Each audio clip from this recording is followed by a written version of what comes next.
자, 기본적으로 사람의 마음을 열어라. 이 파트 종입니다. 사람의 마음을 열어라. 자, 지도는 영토가 아니다. 그러므로 다른 사람의 지도를 존중하라.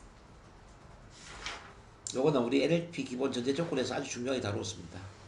지도라는 종이에 이 세상 전체 영토를 담을 수 없는 것처럼 우리 사람의 머릿속에 세상의 모든 정보를 담을 수는 없습니다. 그리고 이 사람 머릿속에 들어있는 이 정보는 사람마다 다 다를 수가 있습니다. 맞나요? 네. 자, 그리고 이제 모든 사람의 지도는 어느 정도의 타당성을 갖고 있습니다. 타당성. 어떤 사람의 지도가 완전히 옳다, 어떤 사람의 지도가 완전히 틀리다 이렇게 보시면 안 되고요. 자, 어떤 사람의 지도는 누구보다 더 나은 게 아니라 모든 사람의 지도는 어느 정도의 타당성을 다 갖고 있기 때문에 그 사람의 지도를 우리가 존중을 해야 된다는 거예요. 대화를 할 때 그래서 이제 이기기 위한 대화를 하시면 안 된다는 거죠. 승패의 대화를 하시면 안 되고 승승의 대화를 해야 된다는 거죠. 나와 다른 의견이 나왔을 때 당신이 틀렸습니다. 내가 이겼습니다가 아니라 당신도 옳습니다. 나의 옳음과 당신의 옳음을 같이 존중하면서 제3의 대안을 만들 수 있는 그런 리더십을 발휘하는 게 굉장히 중요하겠죠. 근데 보통 사람들은 찬반 토론을 하잖아요. 당신 틀렸어. 내가 옳아. 그래서 이기려고 한단 말이야. 그러면 예를 들어서 우리가 논쟁에서 이겼다 하더라도 나는 이겼지만 상대방은 이기지 못함으로써 마음의 상처를 받을 수 있죠. 결국 인간관계가 훼손이 될 수가 있다는 얘기죠. 그런 점에서 이제 우리가 내담자 대화를 할 때도 처음부터 충고하고 가르치고 훈계하고 고쳐주려고 하는 게 아니라 그 사람의 지도를 존중해 줘야 돼요. 당신 이런 관점에서 이렇게 생각하시는군요. 그럴 수도 있겠네요. 우리 이제 밀턴 에릭슨이 이제 강조하는 단정적인 이야기가 아니라 허용적인 이야기. 그럴 수도 있겠네요. 네, 좋아요. 영어로 보면 that's right, that's right, you're right. 그게 맞아요. 그게 맞아요. 그럴 수도 있겠네요. 우리는 주로 어떤 이야기 합니까? 그게 맞아요. 그럴 수도 있겠네요가 아니라 그거 아니야. 이건 이거야. 반드시 이렇게 해야 돼. 이런 이야기 하잖아요. 그죠? 우리가 대화할 때 반드시 뭐뭐 해야 돼. 이런 말은 좀 우리가 없애는 게 중요합니다. 예를 들어서 뭐 확실히 뭐 반드시 영어로 본다면은 surely 뭐 해야 돼. must 이런 유의 말이 있지 않습니까? 이거는 가능하면은 안 하는 게 좋다. 그리고 허용적 이야기라. 그게 맞아요. 그럴 수도 있겠네요. 그렇게 생각하시는군요. 이해되시죠? 그래서 이제 마음을 열 때는 일단 상대방의 지도를 이렇게 존중을 해야 된다는 게 첫 번째. 두 번째, 자, 우리는 커뮤니케이션을 하지 않을 수 없다. 그게 한번 따라해 봅니다. 시작. 우리는 커뮤니케이션을 하지 않을 수 없다. 자, 이건 어떤 의미냐면 우리가 가만히 앉아 있다고 해서 커뮤니케이션을 안 하는 게 아니에요. 어떤 분은 고개를 까딱까딱 하면서, 어떤 분은 노트 필기를 하면서, 어떤 분은 컴퓨터 화면을 보면서, 어쨌든 다양한 패턴의 커뮤니케이션을 지금 하고 있다는 이야기죠. 어떤 분은 밝은 표정으로, 어떤 분은 진지한 표정으로, 이거 자체가 다 커뮤니케이션이죠. 그래서 메르비안이라는 사람이 연구를 해보니까 내용은 단지 7%의 영향을 줍니다. 근데 음성 언어가 38% 영향을 줘요. 그리고 신체 언어는 55% 영향을 줍니다. 우리는 그래서 이제 그 내용으로만 이야기하는 게 아니라 이렇게 93%는 비언어적으로 이야기를 하기 때문에 그 사람의 눈빛, 표정, 뭐 목소리 톤, 이 신체 언어에 민감하게 반응을 할 필요가 있다는 거죠.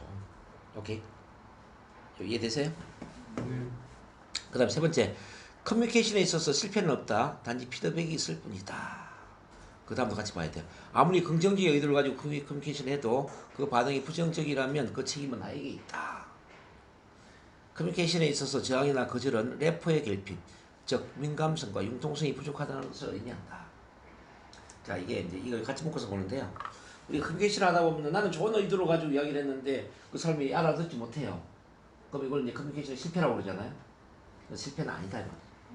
내가 좋은 의도를 가지고 말을 했는데 이 사람이 알아듣지 못하고 부정적인 말을 한다면은 요거는 내가 잘못된 방식으로 커뮤니케이션을 했다는 겁니다. 즉 다시 말한다면은 상대방에게 맞는 방식으로 다시 커뮤니케이션을 재조정할 필요가 있다는 걸 의미하죠. 재조정할 필요가 있다. 그래서 커뮤니케이션에 있어서 중요한 것은 민감성과 융통성입니다. 민감성은 뭐냐면 상대방이 어떤 스타일인지 그 상대방을 감지할 수 있는 힘. 내가 지금 말을 제대로 하고 있는지 제대로 하고 있지 않는지 피드백을 받을 수 있는 힘. 이게 바로 민감성이라는 거야. 그리고 융통성은 뭐냐면은 상대방에게 맞는 방식으로 조절해서 말할 수 있는 힘. 즉 7살짜리한테 7살짜리에 맞게 말을 하고요. 뭐 70세 할아버지한테는 할아버지에 맞게 말을 하고요. 40대 여성한테 여성에 맞게, 50대 남자한테는 남자한테 맞게 이렇게 조절해서 말할 수 있는 힘이 뭐냐면 융통성이라는 거죠. 그런 점에서 이제 커뮤니케이션에 있어서 저항이 있다, 거절이 있다라는 건 뭐냐? 민감성과 융통성이 부족하다는 겁니다. 이른바 자기만의 방식대로만 말을 하고 있다는 거죠. 자기만의 방식대로만 말을 하고 있다. 자기만의 방식대로만 말을 하고 있다. 영업에도 마찬가지예요. 뭐 영업하다 보면은 고객이 거절이 있을 수 있지 않습니까? 원래 고객이 거절이 있으면 됩니까? 안 됩니까? 있으면 안 돼.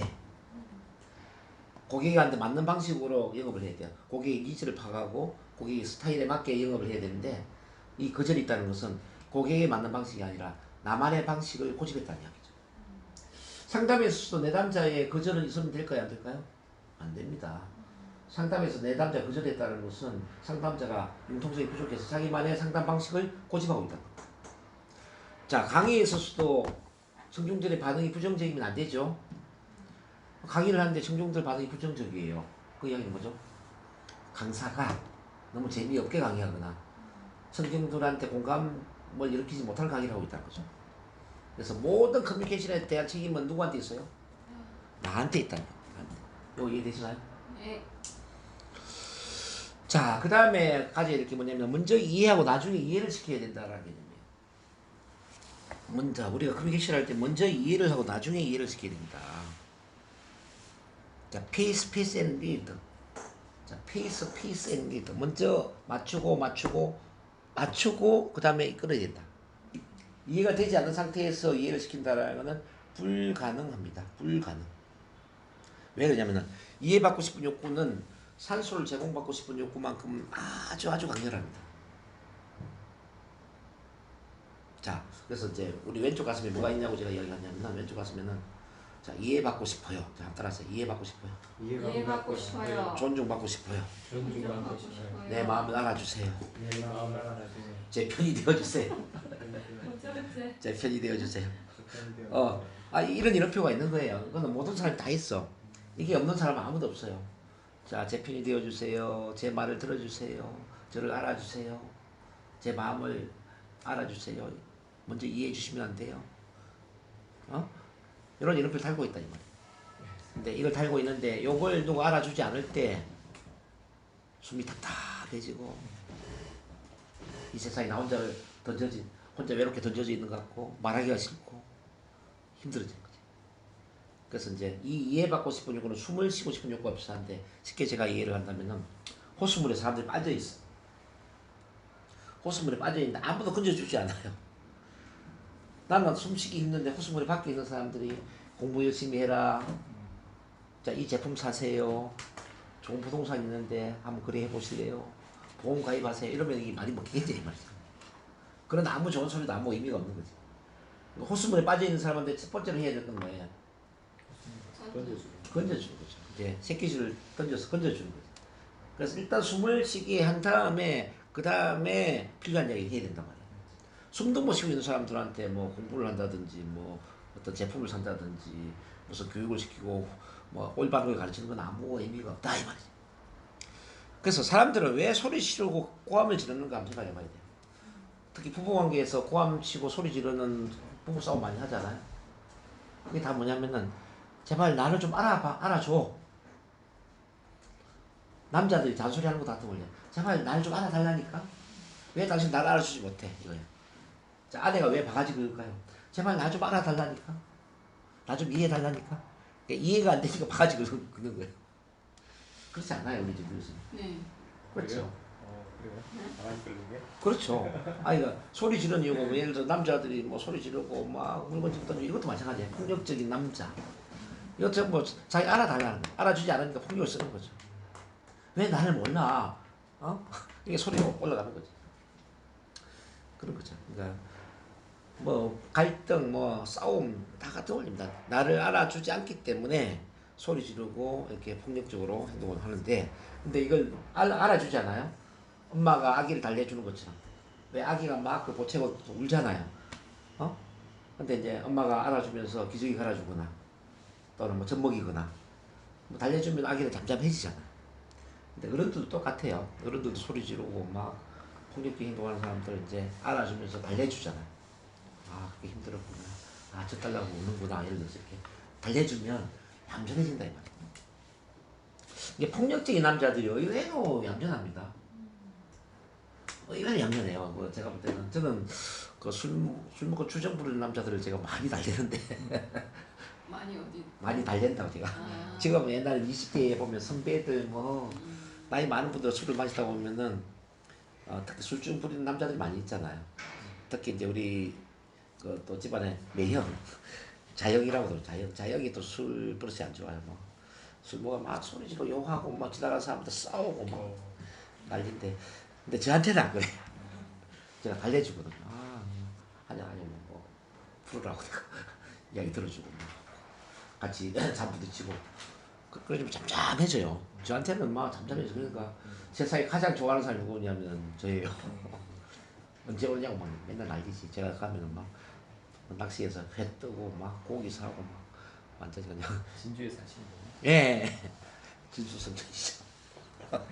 그러니까 그 의외로 소리 지르고 이렇게 좀 폭력적이다 싶은 사람들이 보면 단순하다니까요. 좀 달래주고 알아주고 이해해주고 그러면은 아주 그 얌전한 아기처럼 이렇게 변한다니까. 저는 그런 걸 많이 생각하죠. 전문가시네 역시. 아, 그래요? 그래서 이 세상에 악한 사람 저는 아무도 없다고 생각합니다. 단지 이해받지 못한 사람이 있습니다. 모든 악한 사람들은 이해받지 못한 사람이라고 저는 봅니다. 심지어 살인자조차도. 자, 연쇄 살인범조차도 이 세상 사람들로부터 외면당하고, 자, 외면당하고 이해를 받지 못하는 그 답답한 마음, 그 외로운 마음, 그 해소되지 못한 그런 마음으로 인해서 살인을 저지르고 범죄를 저지른다고 저는 생각합니다. 모든 사람은 이해를 받게 될 때, 이해받고 싶은 이 욕구를 충족시킬 때 진짜 수단 양처럼 착한 사람으로 바뀐다는 거죠. 우리가 그걸 믿어야 됩니다. 상담할 때 내 남자를 보면서 이 사람 악하구나 이렇게 생각하면 안 돼요. 자, 어느 사람들 보면 정신적으로 다 문제가 있잖아요. 그러면은 그 사람들 그렇게 색안경을 끼고 보면 안 된다니까요. 이 사람 참 착한 사람이다. 기본 전제가 이 사람은 완벽한 사람이다. 근데 지금 숨을 못 쉬고 있구나. 이해를 받지 못하고 있구나. 어떤 부분을 이해를 못 받고 있지? 그래서 이해받고 싶은 욕구를 채워주는 거죠. 자, 세상 모든 사람들을. 예. 그러니까 그러면 우리 상담하다 보면 분명히 그 이해받지 못하는 욕구들이 있어요. 뭐 화가 나고 짜증이 나고 원망스럽고 뭐 죽고 싶고 이게 다 어떤 이해받지 못하는 욕구가 있다니까요. 그걸 채워줘야 된다. 그러니까 우리가 하는 역할 중에 어쩌면 한 7, 80% 역할은 그 이해받고 싶은 욕구를 채워주는 역할을 해야 된다는 거. 예, 저는 그렇게 생각합니다.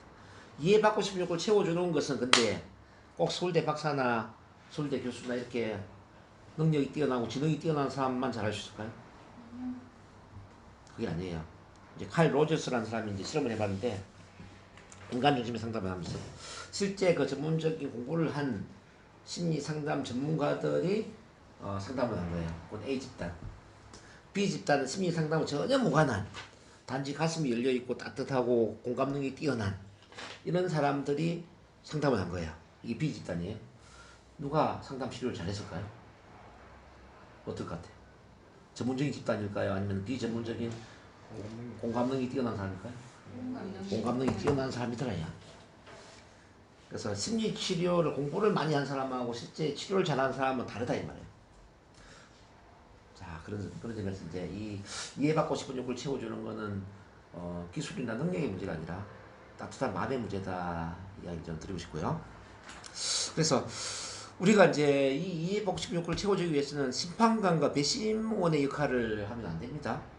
이 심판관 배심원의 역할을 하고 있는 한 다른 사람들에게 절대 영향을 줄 수가 없어요. 그럼 우리 이제 부부 관계라든지 뭐 가족 간의 관계라든지 대인 관계 문제가 왜 생기는지 한번 잘 보자. 이게 심판관 배심원의 역할 때문에 그렇거든요. 그렇지 않나요? 자, 부모에 의해서 상처받은 아이들은 왜 상처를 받습니까? 부모가 가르치려고 하기 때문에 가르치고 훈계하고 계속 어떤 조건적인 사랑을 통해서 통제하려고 하고 가치관을 주입시키려고 하고 그렇기 때문에 자녀들이 힘들어지는 거 아닙니까? 자, 부부 관계는 왜 생기는지 한번 생각해봐요. 남편이 아내한테 심판관 역할을 하는 거죠.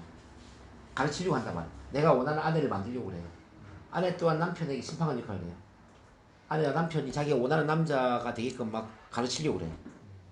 뭐 집에 몇 시까지 들어와야 되고 옷을 어떻게 입어야 되고 뭐 밖에서 어떤 행동을 해야 되고 다 가르치잖아요. 그러니까 서로 가르치려고 하다 보니까 어떻게 됩니까? 서로 심판관이 됐다 이거. 그럼 직장에서 있어서도 이제 문제가 되는 게 어떤지 봐봐요. 직장 상사가 지나치게 가르치려고 할 때, 지나치게 심판관 역할을 할 때 그 부서원들이 힘들어지지 않습니까? 모든 관계에 있어서 힘든 부분은 어디서 생기느냐? 바로 심판관과 배심관의 역할이다.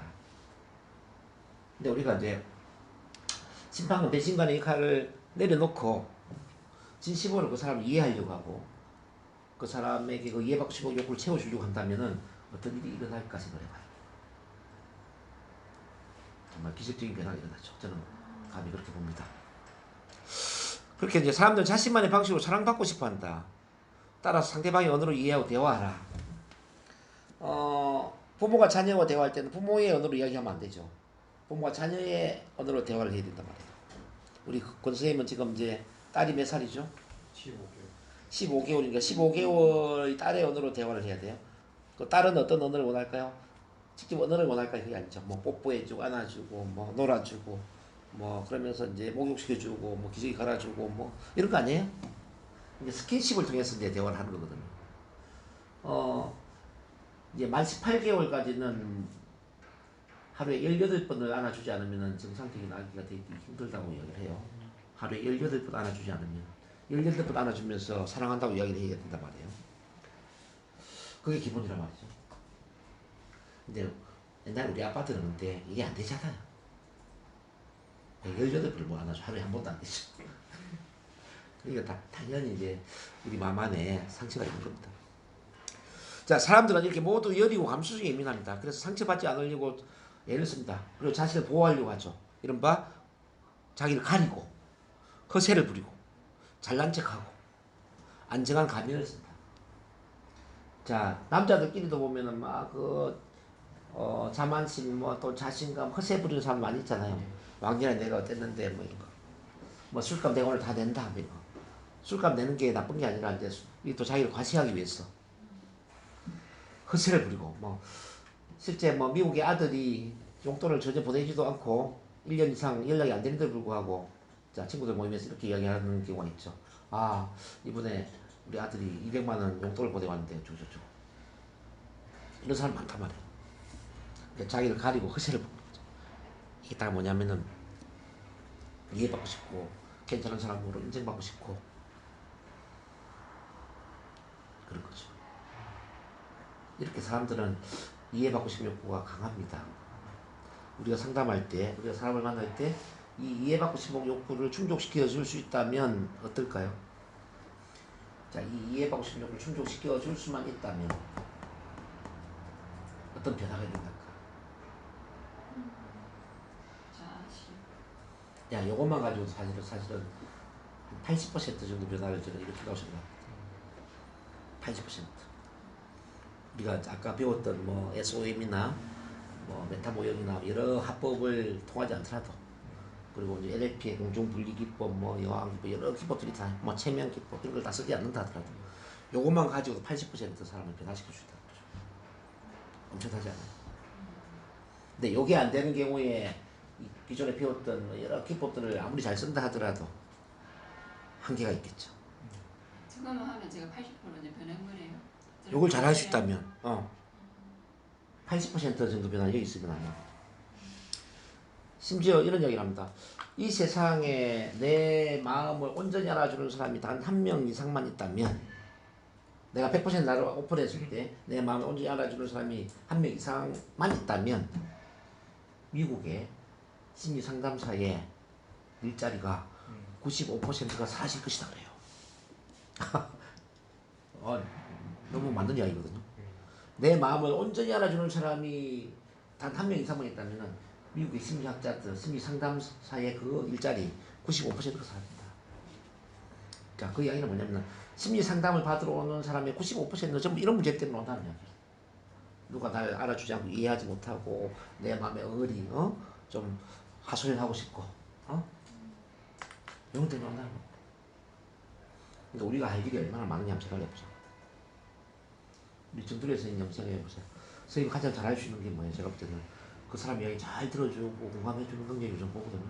제가 선생님은 잘할 수 있다고 이야기를 제가 몇 번씩 했던 이유가 뭐냐면 이런 걸 가장 잘할 수 있거든요. 정말 잘할 수 있거든요. 그렇지 않았습니까? 잘할 수 있어요. 자, 그러면 우리가 이제 이런 사람의 마음을 열어서 어떻게 사람을 변화시킬 것인가, 이건 책이 없는 거예요. 잘 보세요. 래퍼와 변화를 어떻게 일으킬 것인가. 자, 첫 번째 해야 될 게 뭐냐면은 관심과 사랑을 가져야 돼요. 관심과 사랑. 사람을 키워 변화한다라는 첫 번째의 전제 조건은 관심과 사랑이라는 겁니다. 사람에 대한 진실한 관심과 사랑이 없는 사람이 어떤 치유나 변화를 일으키는 것은 쉽지가 않습니다. 자, 우리가 아기를 키울 때 있지 않습니까? 아기가 아프다. 아기가 운다. 쉽게 말하면. 그럴 때 아기를 가장 잘 달래고 아기를 가장 빠르게 변화시킬 수 있는 사람은 누구죠? 엄마죠. 왜 엄마가 아기를 가장 빠르게 변화시킬 수 있을까 생각해 봅니다. 아기를 가장 사랑하는 사람 누구예요? 엄마. 아기를 가장 사랑하는 사람 엄마이기 때문에, 자, 가장 사랑하는 엄마가 아기를 잘 치유하고 변화시키는 거예요. 우리가 내 남자를 가장 잘 변화시키는 힘도 마찬가지로 엄마와 같은 엄마가 아기를 바라보는 그 관심과 사랑을 가졌을 때 내 남자를 가장 잘 변화시킬 수 있다는 거죠. 자, 이 관심과 사랑이 있으면은 평가 판단을 안 하게 되고 있는 그대로 수용 존중을 하게 되겠죠. 맞아요? 자, 공감적으로 이해를 할 수 있는 힘이 생기고요. 진정성 있게 소통할 수 있는 힘이 나와요. 근데 관심과 사랑이 없는 경우에는 아무리 내가 애를 써도 수용 존중이 안 되죠. 공감적 이해도 안 되죠. 진정성 있는 참만남이 되기가 힘들어요. 그래서 그 진정성 있는 참만남 어디서 오냐면은 관심과 사랑에서 온다는 거죠. 관심과 사랑이 있으면 평가 판단 없이 있는 그대로 수용 존중해주고 공감적 이해를 하고, 자, 나 스스로가 가면을 벗고 진정성 있는 나의 내면을 열게 되고, 이렇게 참만남을 갖는다 이 말이에요. 요게 되면 있잖아요. 이 관심과 사랑이 되면은 관찰이 돼, 관찰. 엄마가 아기한테 사랑이 있으면 아기를 관찰하게 되잖아요. 아기 우는 소리를 들으면서 애가 똥 쌌나? 젖 달라고 오나? 재워달라고 오나? 관찰이 되잖아요. 아기 표정 보면서 이 표정이 왜 이렇지? 왜 얼굴이 빛깔이 어둡지?